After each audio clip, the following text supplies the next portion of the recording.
don't know.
The very ones at the top were the very first ones, and then they opened new ones as they went down.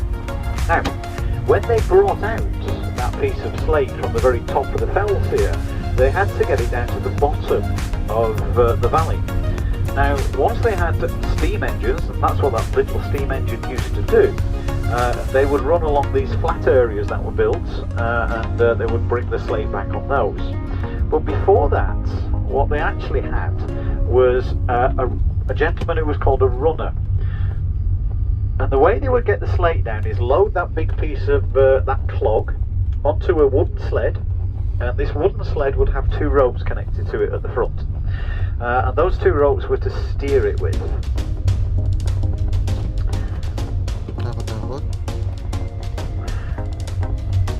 Just get past the cyclist. So those two ropes were to steer it with. And what he would actually do is run in front of the sled as it came down all this loose material. And it was an incredibly dangerous job. If he was good at it, then they would get the slate off at the bottom of the valley. He'd put the sled on his back, and off he'd go again. He'd go right to the very top of the fell again. So like I say, a very different way of doing it. If he wasn't very good at his job, well, he didn't last long, because eventually that one of those pieces of slate would actually hit him as he came down. So it was a very dangerous job, and invariably if he wasn't good, he'd get killed at what he was doing. So like I said, before the days of health and safety or anything like that, and they would just get somebody else to do it. So a really dangerous job.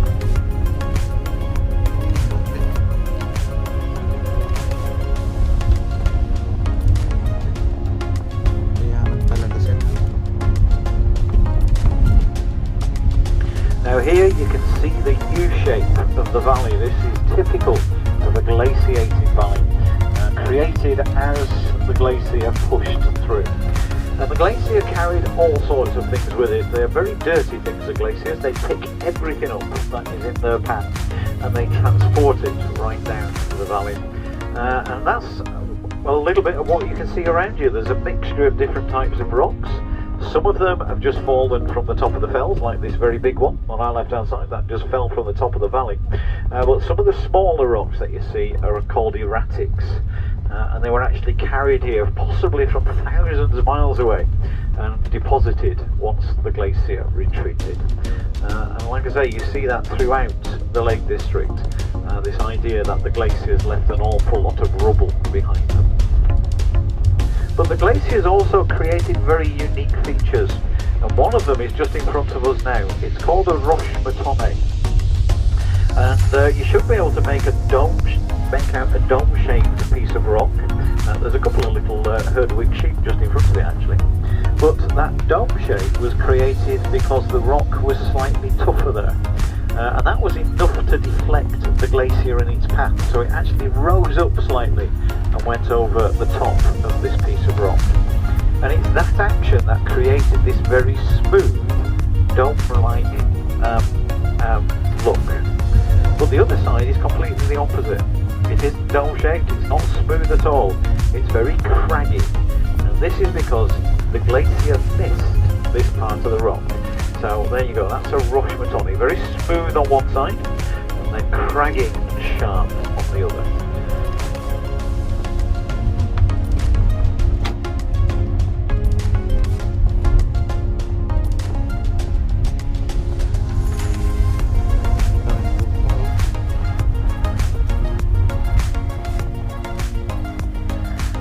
Try and pull up at the side of this little lamp. This is one of this year's lamps. It's a bit of a stupid statement I've just made because lamps can't be more than 12 years old, but this is a little lamp. Isn't it lovely? Lovely faces of Herdwicks. You can actually see they've got lovely ears and they've got lovely eyes, and they really are rather wonderful creatures.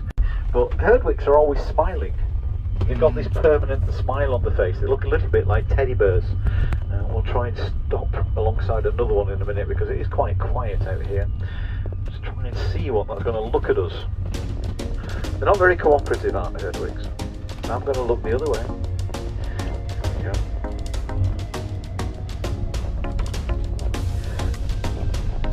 Just try, just momentarily, I don't think there's anything behind. But, just on your left hand side now, because there's people on the right side, but you should be able to see their faces. Like I said, they do have quite lovely looks on their faces. I think they look a little bit like teddy bears. You can see the one up just slightly higher up, punching away, but they've got this slight look of teddy bears. Permanent smile and nice little ears. Really are quite special creatures. Now, another quick question for you. Has anybody heard of Alfred Wainwright? No? Okay. Alfred was not a local man. He was born in a place called Blackburn between Preston and Manchester, and he was an accountant by trade, but he was somebody who was an avid fell walker, so he used to go walking out the fell, and he used to come to the Lake District whenever he could. He eventually ended up being the town treasurer at Kendal Town Council. Just get past. He ended up being the treasurer at Kendal Town Council, and although Kendal is slightly outside the Lake District, it gave him the opportunity to walk the fells. And he wasn't, like I said, he was an avid walker. And whenever he went out on the fells, he would make detailed drawings, he would make maps, he would give descriptions of exactly where he'd been. And these have become known as the Wainwrights. There are 217 different major Wainwright walks. And they're things that people still follow today. And this fell right in front of us, the farthest one that you can see at the moment on the left. This is called Haystacks. And Alfred was interviewed once by a journalist, and he was asked what was his favourite fell. And immediately, without question, Alfred said Haystacks. And the journalist, of course, looking for a bit more than a one-word answer, he turned around and said, well, why is it your favourite?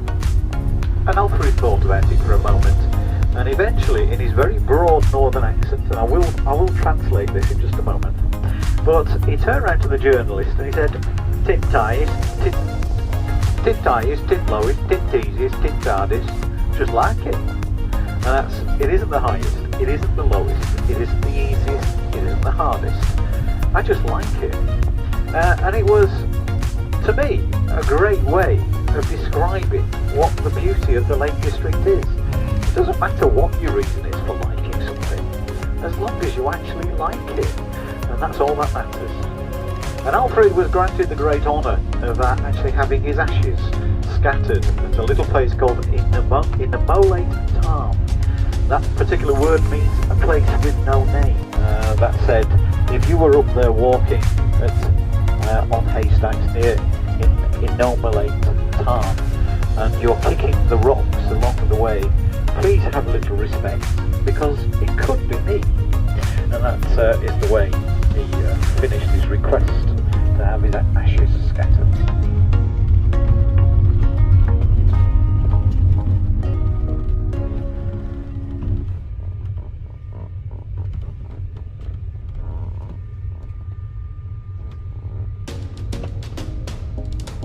Now we're just transitioning between the Honister Valley and the Buttermere Valley. At one time, Buttermere was the centre of the dairy industry in the Lake District. There is virtually no dairy industry left now. There's just one herd called the Buttermere Argyles, and their milk goes to make ice cream, Sike Farm ice cream and a Lake District ice cream. But beyond that, there are no dairy cattle in the lakes. Now this is all because of how wet the place is. If you go back far enough, the Lake District was actually drier than it is these days. But with the rain we have now, well, dairy cattle don't do very well here at all. Now many people think that's how Buttermere got its name, but it isn't. Because, again, the giveaway is the word mere, which has got that. And Bertha said, again, just like Windermere, he was a Norse noble who controlled access to the ground. This, by the way, is Buttermere, and I do apologise, I cannot stop at the side of this lake, but we are going to go slow. It really is quite lovely. A little bit of rain just sprinkling on the surface, really is quite adding to the beauty of this place. And a lovely gill just cascading down. But eventually this got called Bertha's Mere, and then it got changed to a slightly more easy pronunciation of Buttermere. So again, its origins of its name come from the Vikings.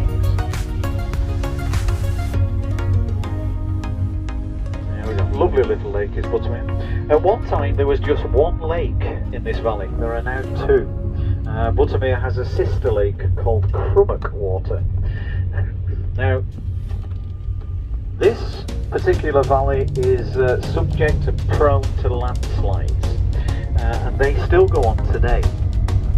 But many hundreds of years ago, maybe thousands of years ago, certainly sometime between the end of the last ice age and the current day, well, this particular lake was split in two by the material that fell into the lake. It created something called an alluvial plain, and this is a very rich and fertile piece of ground. Very flat, and like I say, very fertile. And it is that area that was the centre of where the dairy industry used to exist. And it is the division between Buttermere and Crummock Water. And you'll see that as we move up down this road today. You'll also see an active landslip area. There is still one area in this valley that's still an active landslip area. I'll point that out when we get to it. On our left hand side is the Hasness House Hotel. This is a fine country house, but it was built for a gentleman, just one. And like I say, it is really quite a lovely building. Just look to your left hand side. But this was built by a man who wanted solitude. He wanted to come here to escape society, and he was rather disappointed on his first few visits.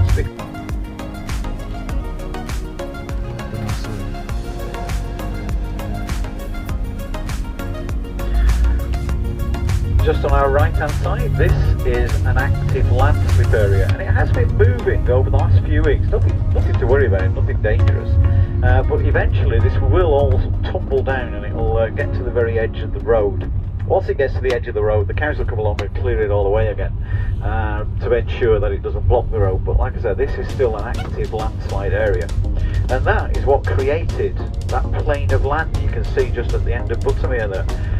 Like I said, that plain of land is the division between Buttermere and Crummock Water. These days it's used for grazing sheep, mostly, and those Buttermere Argyles that I mentioned are also kept on that plain.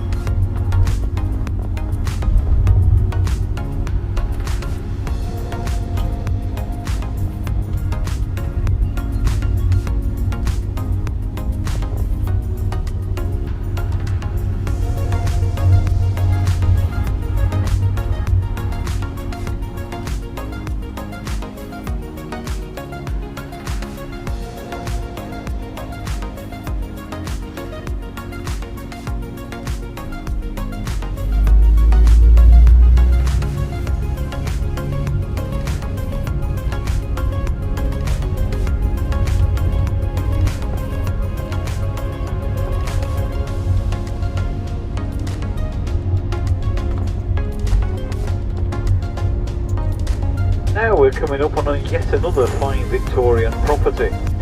This is not a fine hotel, It was converted to a youth hosteling association property. It's YHA Buttermere, and that was back in 1951. Originally though, it was built by a gentleman called Nicholas Size. And Nicholas Size was quite a famous author during Victorian times. He used to write about the Vikings that would have lived in the valleys and some of the adventures that they would have had. It was all fiction. But his most famous book, if you can ever get a copy of it, was known as The Secret Valley. And he built this property with his wealth. And this wealth is what he made from writing books. Because being a successful author in the old days was actually very, very profitable. The area around the windows itself is quite pink. You can actually see that colouring. So on your left you've got slate, that will be Westmorland slate. And then on your right, you've got what's known as pink granite. And pink granite was used by the aristocracy. They used to love it because it had this sparkle to it, looked a little bit like jewels. So in Eskdale, in the Lake District. But it wasn't just rich people like Nicholas Size that did this, because that little church there, that St. Peter's Church, well, the main walls, the wall around the outside is all pink granite. And the roof is Westmorland slate. And those two building materials would have been the most expensive building materials in their day. And it was about, again, the locals expressing how much wealth they had to people who were visiting the area. And like I said, running through it. And that meant 300 years ago that farmers couldn't be certain that their livestock would have sufficient water. In fact, their families might not even have sufficient water. So nobody came here to farm. And as a result, this is one of the most unspoiled valleys in the Lake District, and we're going to take a quick drive through it. So just have a look at your left hand side. There's no sign of buildings, and it's going to be the same when we get to the top of the valley as well. When we look down, you can see virtually nothing, just an absolutely wonderful view. And that purple I was talking about, you can see it just in the valley there.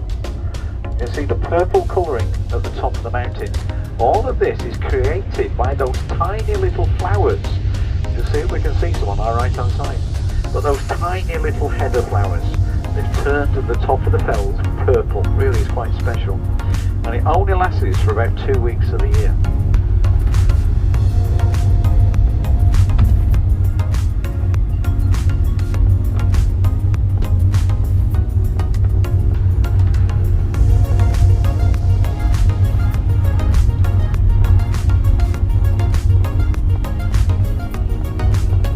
Really quite lovely today. It really is.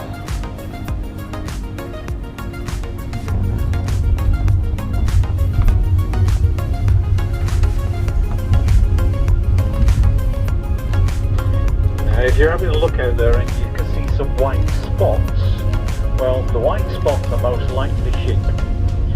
The sheep that we have here in the Lake District, they think nothing of climbing to the very top of the fells and just eating the grasses. They think it's going to be a bit sweeter up there. They'll go right to the top of the fell to actually eat it.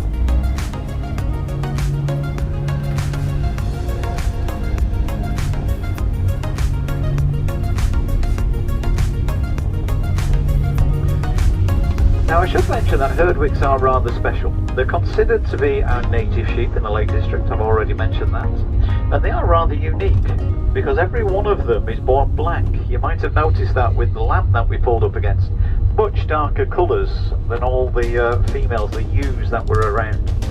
And what happens with them is, almost from the day they're born, they start to change colour.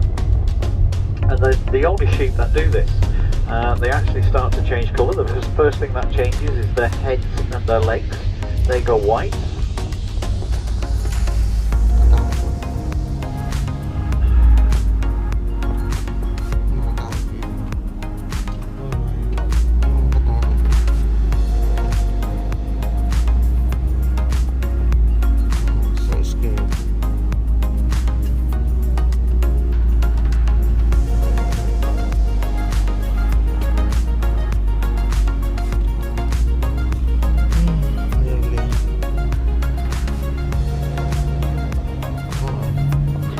The heads and the legs go white, and once that's happened, it's the turn of the wool. The wool actually changes from black to chocolate brown, and that takes about 12 to 18 months in all. So they go a lovely chocolate brown colour. And after that, well, they're just like human beings. They get a little bit greyer every day of their lives, until eventually you'll come across an almost pure white Herdwick. And that'll be quite an old sheep indeed. And like I said, they are rather unique, as the older sheep actually changes colour. It's nice and slowly around the cyclist. Now as we climb to the top here, just to your right hand side, this is Moss Force, and it's rather wonderful today. This is the highest and the tallest waterfall to its bottom. It's wonderful. It has been almost pathetic for the past few weeks, but today it's in its good flow.